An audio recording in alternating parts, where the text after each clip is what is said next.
I think if you reason about how it played out for LLMs, there's usually one person who takes the lead and then everyone else catches up. It's sort of like a race. Like in sports, right? Like the classic one is back in the day, no one thought you could break the 4-minute mile barrier, and then once it was broken, then everyone broke it. And there's similar things with cricket. Like I remember when I started watching, I'm a huge cricket fan. I started watching cricket.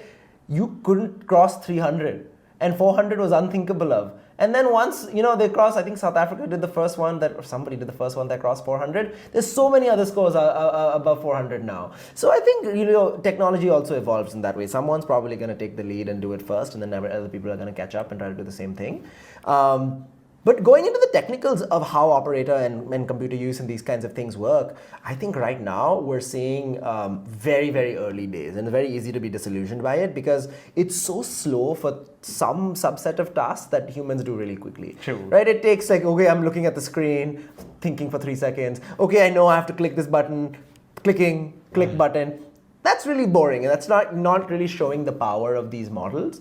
And really, I think over time, vision is a big bottleneck. People don't talk about this enough right now, but vision for models is too slow and too inaccurate for the needs of computer use. When we do vision, it's kind of one of the most incredible things humans do. We don't have to look at a screen, stare at it, and think, I have to click login. No, we just like, I know what to click, this is that. We could basically do it without even looking for a new page. We just kind of know.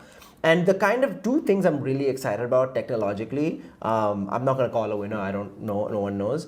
The one thing is for vision to get way, way better and way, way more accurate. Today, vision is just not there. Mm-hmm. The second thing is, I think, this idea of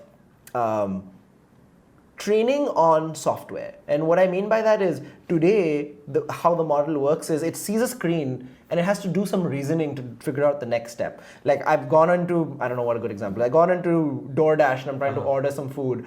Okay, what do I do next? It looks like I'm looking at restaurants. But it should know that. The human I don't go into DoorDash and think, what do I have to do? I kind of know what DoorDash is. I scroll through, I'm like, this is where I order from, boom, boom, boom, done. So I think in the future what happens is when you have this idea of playing with itself, computers playing with itself on a specific software and creating a sort of reward function of tasks that it has to do in that software, it automatically learns different software.